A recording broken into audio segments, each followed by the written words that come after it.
cortan una mano. Por un anillo te cortan un dedo.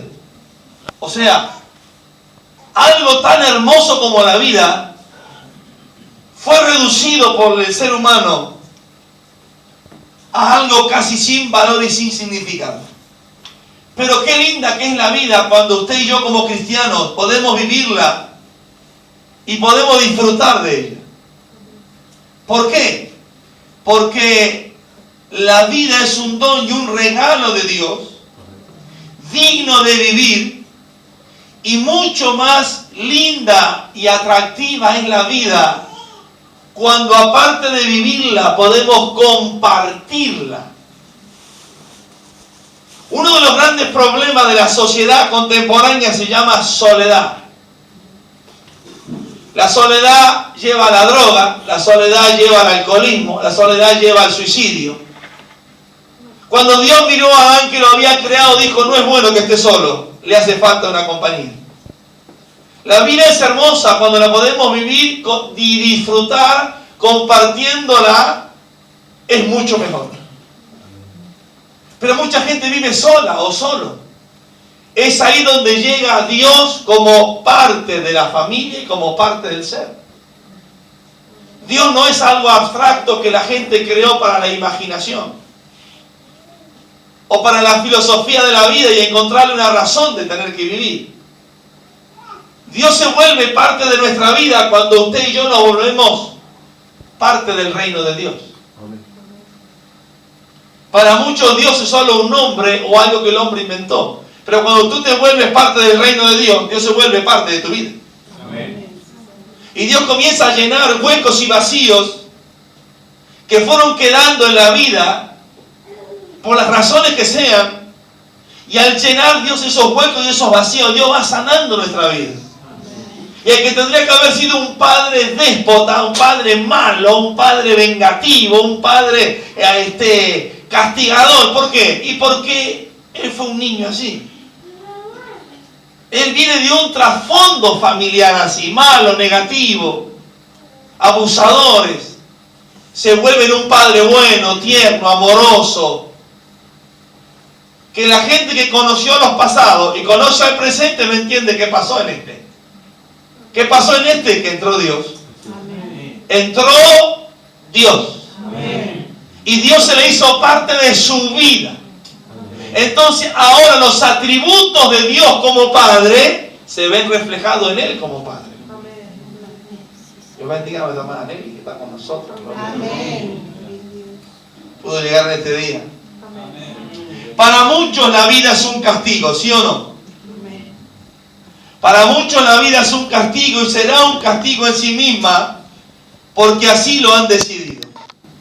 Lo triste en todo caso es que también hacen o producen que la vida sea una desgracia a quienes los rodean. Para muchos la vida es un castigo, pero no solo para ellos, sino que transmiten el sentimiento y la idea a la gente que los rodea y le hacen desgraciada la vida. ¿Por qué? Porque damos de lo que tenemos. Por eso es bueno que Dios sea parte de nuestra vida. Porque si Dios es parte de nuestra vida, vamos a dar eso que Dios tiene, que Dios da y que es maravilloso para nuestra vida. La gente piensa que un día ya no estará. Todos pensamos que algún día no estaremos. ¿Sí o no? Amén. Pero en realidad vivimos y trabajamos como si fuéramos a estar sobre esta tierra por lo menos 1000 años. Vamos, yo algún día no voy a estar, porque yo algún día me voy a ir, porque yo algún día... Pero eso es lo que dice. Pero como vive, él piensa que va a vivir acá 1000 años. Tenía una casa, después 2, después 3, después 4, después 20. ¿Y cuántas va a tener? Si tiene una sola vida para vivir. ¿Por qué? Porque en la vida se dice una cosa y se hace otra. Por eso la gente usted la escucha hablar y es como que solo está de paso. Pero usted la ve vivir y es como que va a estar en la tierra como un árbol, cientos de años. Que Dios nos ayude a entender a nosotros, lo cual a simple vista no parece mal, pero en realidad es que debemos vivir como si Cristo viniera hoy. Por lo menos un amén chiquito ahí, ¿no? Me decía, ¿verdad que sí? Vivir como si Cristo viniera hoy y trabajar como si faltara mucho tiempo para que Cristo viniera por toda su iglesia. Pero eso parece una contradicción, pastor. ¿Cómo es que vivo como si Cristo viene hoy y trabajo como si Cristo viniera dentro de muchos años? No es una contradicción. ¿Por qué? Porque la verdad es que Cristo puede venir por mí o por ti hoy. Pero por su iglesia en general, Él puede venir dentro de 500 años. ¿Cuál es el problema? Pero para mí sí es un problema porque yo no voy a estar dentro de 500 años.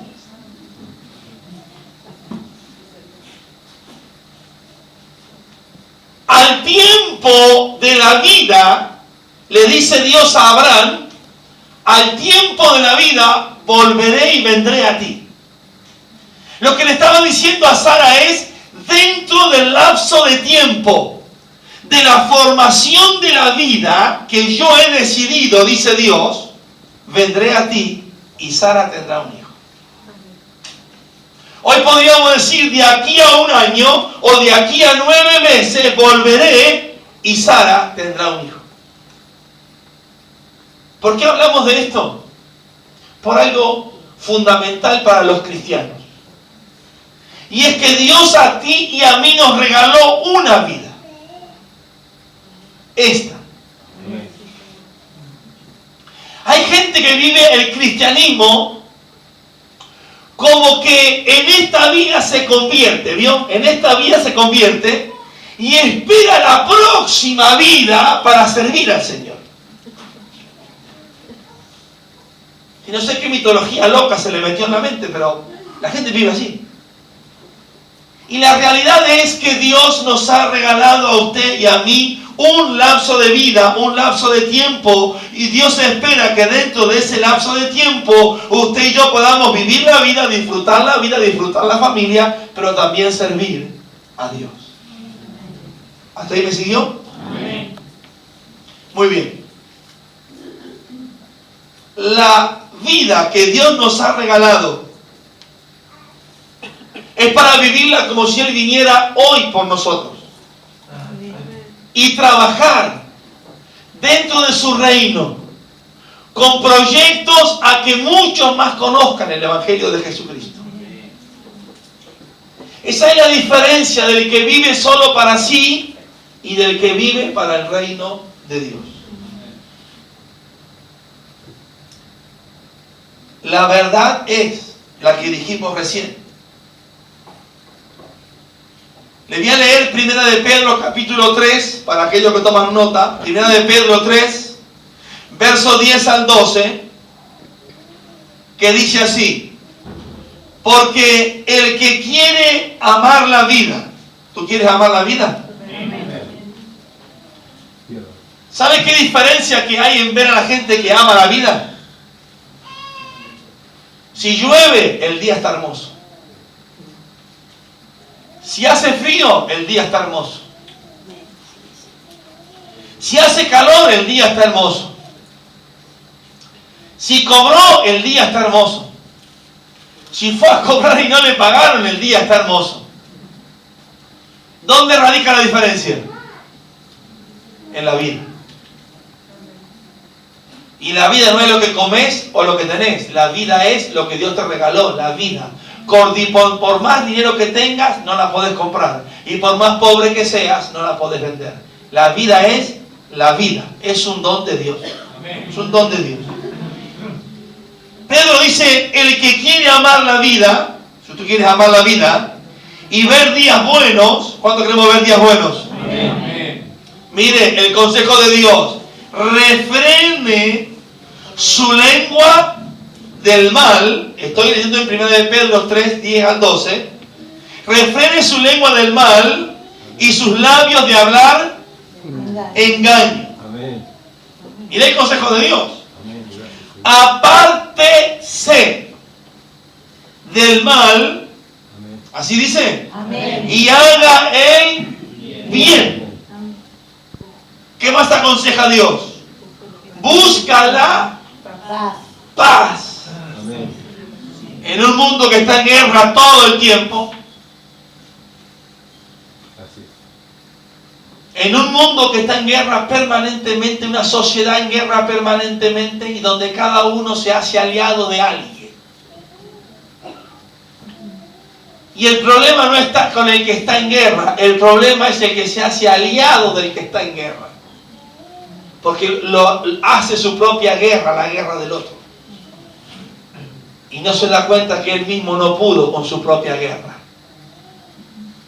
Pero quiere abarcar guerras ajenas.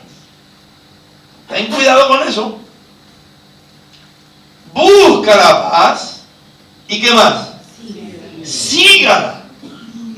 ¿Por qué tantos consejos? Porque los ojos del Señor están sobre los justos. Amén. Y sus oídos atentos, ¿a quiénes? A sus oraciones. Pero el rostro del Señor está contra aquellos que hacen mal. Amén.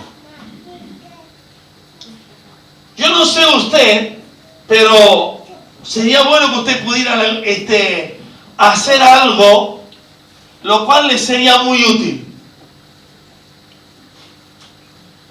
Usted podría tomar la Biblia y leer en voz alta un pasaje bíblico. Y mientras usted está leyendo la Biblia en voz alta, usted sería muy bueno que grabe lo que está leyendo. ¿Ahí me siguió? Amén. Luego, usted cierre la Biblia, deje su Biblia abierta, rebobine lo que usted grabó y escuche lo que usted leyó, y al mismo tiempo que usted esté escuchando lo que usted leyó, vaya leyendo lo que usted había leído. Y quizás encuentre algunas diferencias. Donde decía por, usted dijo por qué. Donde decía él, usted dijo los. Nosotros, los cristianos, tenemos que tener hasta cuidado en cómo leemos lo que está escrito. Amén. Hay mucha gente que es tan cómoda que no lee lo que el que está leyendo dice que está leyendo. Y el cristiano, en este tiempo en el que vivimos, tiene que estar muy atento, muy alerta a lo que está pasando a su alrededor. Pero no solo en el poder de las tinieblas y la guerra con el diablo, sino en lo que está pasando a nuestro alrededor. Y no en una pelea indefinida con el diablo, sino en lo que estamos nosotros viviendo y conviviendo, y lo que estamos diciendo que la Biblia dice que dice. Porque este tiempo de la vida es único para ti. Tú no es que vas a llegar a los 80 o 90 años y vas a nacer de nuevo. La reencarnación no existe. Tendrás que descansar en la presencia del Señor en todo caso, y algún día levantarte a heredar la vida eterna, si es que la ganaste. Oh hermano, a mí me la regaló Cristo en la cruz. Sí, la parte de Cristo está hecha en la cruz, pero la tuya.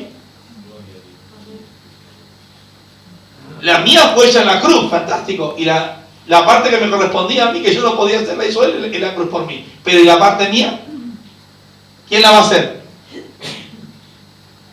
Es interesante que el cristianismo en este tiempo comience a prestar atención en las cosas que está viviendo, haciendo y pensando que Cristo viene pronto por su iglesia, viviendo como si Cristo viniera hoy y trabajando para el Señor como si faltara mucho más.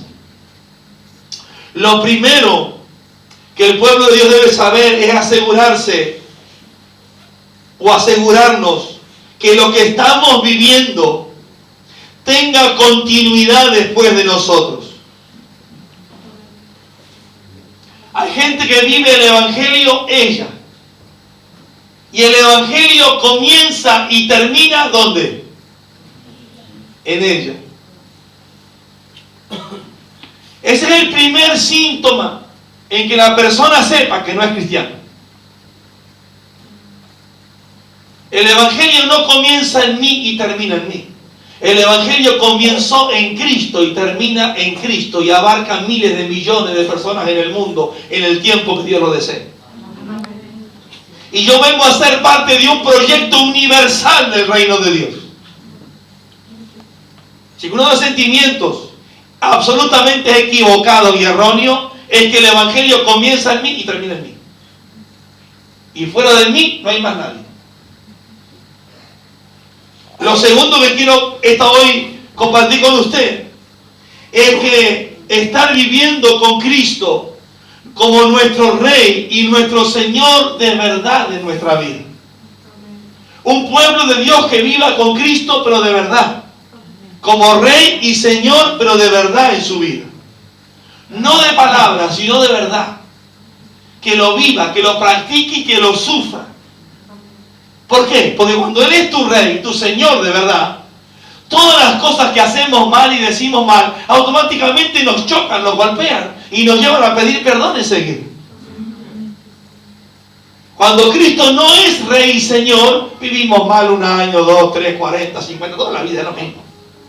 Que no hay nada dentro de la persona que redarguya de lo que está pasando. ¿Cómo es esto? ¿Cómo sé si es verdad? Cuando cada día le pregunto al Señor, ¿cómo quiere Él que yo haga las cosas que a Él le agradan? Y cada día le pregunto al Señor, ¿qué más debo hacer? Que Él quiere que yo esté haciendo y no estoy haciendo.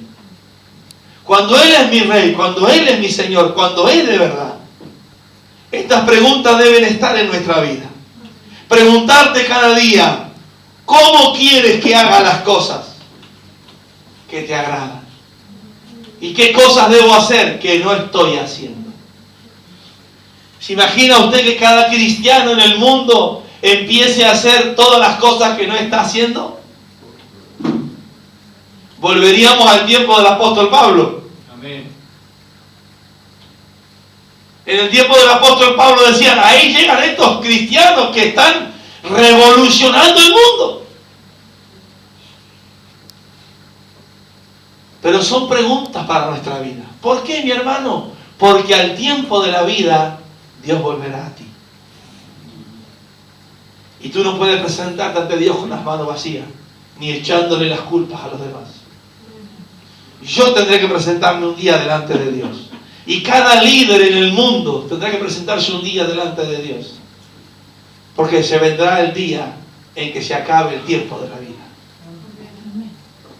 Hasta ahí me siguió, ¿verdad que sí? Amén. Mi amado y mi amada, ¿qué cosas podemos pensar? Este tiempo de vida es único. Servir a Dios aquí y ahora es nuestra única oportunidad. Tú no puedes esperar otra vida para servir al Señor. Esta es la vida para servir al Señor. Pero esta vida, pastor, tan complicada. Sí, esta vida tan complicada. ¿Y quién la hizo tan complicada? Yo. Usted. ¿Qué quiere que la haga? Pero Dios nos puede dar sabiduría para que no tengamos esa vida tan complicada, sino al contrario, una vida próspera y bendecida para nosotros y para los que nos rodean, y sobre todo sirviendo a Dios como nuestra única oportunidad. Yo no sé qué proyectos tienes tú para engrandecer la obra de Dios. Vio que cuando hablamos de proyectos, la gente solamente piensa en dinero. Oh, si yo tuviera plata, olvídese que el día que usted nació sin plata. ¿Sí o no? Y cuando se vaya, por más que tenga lo que tenga, usted se va a ir sin plata. Así que empieza a despreocuparse un poco por la plata, porque es una buena excusa, pero no es real. La pregunta es, tú como cristiano, a ver, hombre cristiano, mujer cristiana, la pregunta de Dios es, ¿qué proyecto tienes tú? ¿Qué proyecto tengo yo para engrandecer la obra de Dios?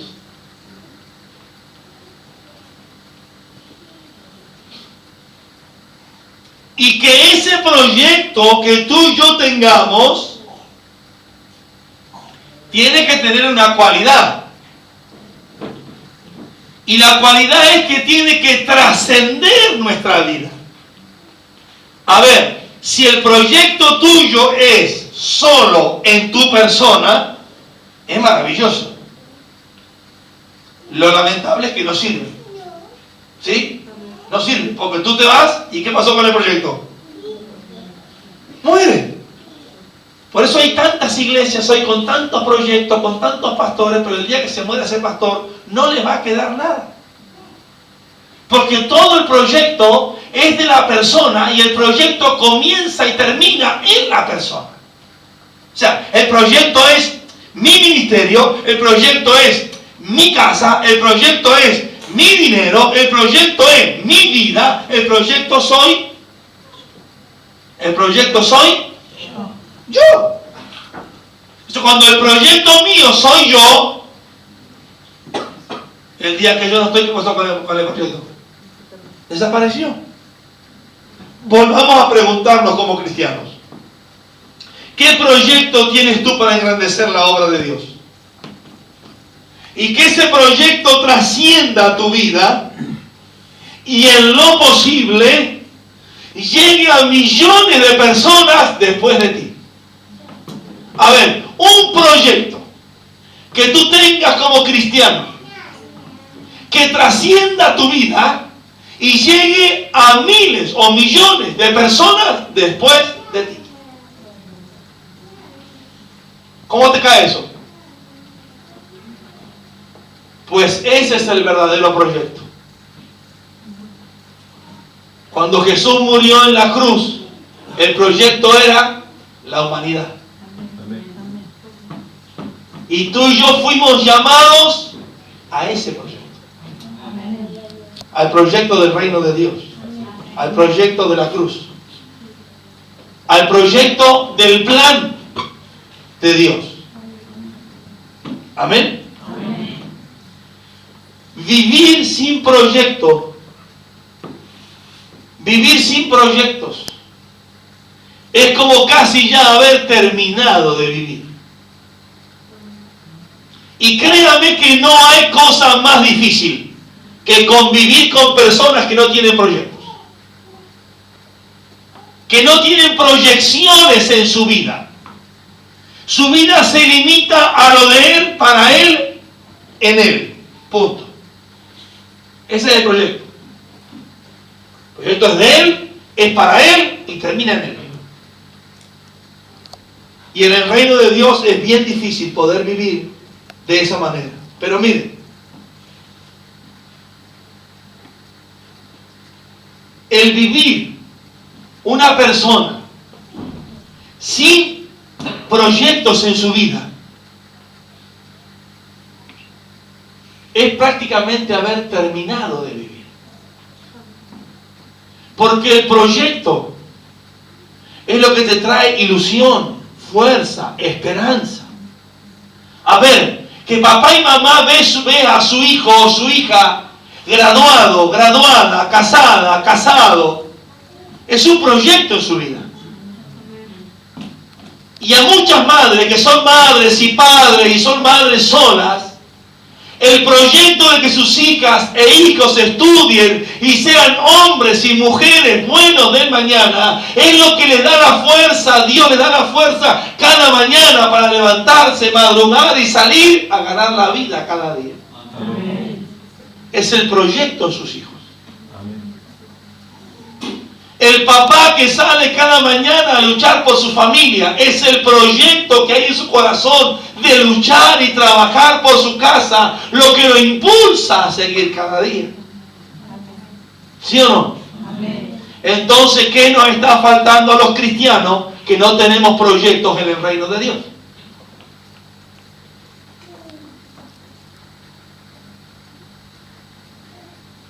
Yo sé que esta palabra no es para decir sí, amén, ya, y levantar los brazos. No, esto es algo para que tú te lleves en tu vida y tú te preguntes a ti mismo y digas, ¿qué proyecto tengo yo para el reino de Dios?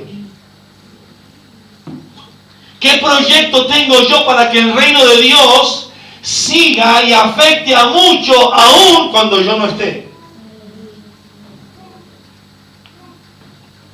Creo que es tiempo de que el cristianismo, en el siglo en el que vivimos, se ponga a pensar realmente en las cosas que Dios tiene planeadas para su iglesia y para sus hijos. Vivir sin proyectos es como morir. A los jóvenes les digo que dentro de vuestros proyectos y a pesar de vuestra corta edad, que están en ¿qué? En 15, 18, 20, 22 años, 25 años. Dentro de esa corta edad, puedan empezar a visualizar sus vidas dentro del reino de Dios. Yo sé que ser joven y visualizarse dentro del reino de Dios no es fácil. No es fácil. Pero si la juventud cristiana no comienza a visualizar su propia vida dentro del reino de Dios, le va a ser muy difícil permanecer en el reino de Dios. Entonces los jóvenes, a pesar de su corta edad, y aquellos que van de carrera en la vida para ser médicos, abogados, ingenieros, chef, maestro mayor de obra, agrimensores, etc. Lo importante es que dentro de tus planes esté siempre servir a Dios. Amén. Yo seré un buen chef, pero yo voy a servir a Dios. Yo seré un buen ingeniero, pero yo voy a servir a Dios. Yo seré un buen médico, pero yo voy a servir a Dios. Yo voy a ser un buen abogado, una buena abogada, pero voy a servir a Dios. Yo voy a ser un buen constructor, pero yo voy a servir a Dios. O sea, dentro de los planes de la juventud cristiana debe haber un proyecto de servir a Dios. No solo graduarme para trabajar y cobrar y tener mucha plata y vivir mejor que lo que mis padres vivieron, y ojalá que así sea siempre, sino un proyecto de poder servir a Dios con mi vida y en mi trabajo y en las funciones que Dios me dé.